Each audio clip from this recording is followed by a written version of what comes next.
Jadis une colonie meurtrie par la colonisation française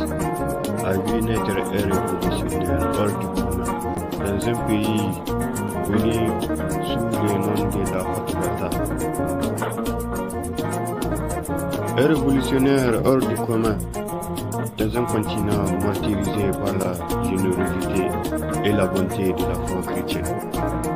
Il s'agit d'un Africain authentique et charismatique qui avait tout donné pour le respect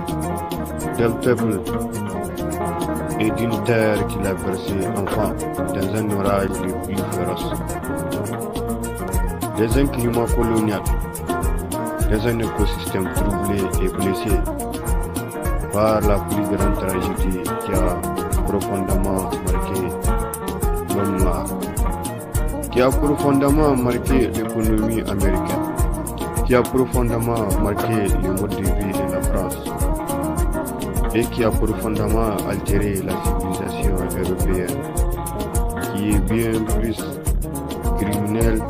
que chrétienne pendant la colonisation, qui est bien plus colonialiste que démocratique actuellement, avant de passer maître dans l'art de la rapine. Il s'agit d'un révolutionnaire qui a nourri mon imaginaire, d'un soldat généré et révolutionnaire qui a traversé tant de marées pour aller à Harlem en Amérique, pour verser l'offrande majestueuse d'une terre africaine,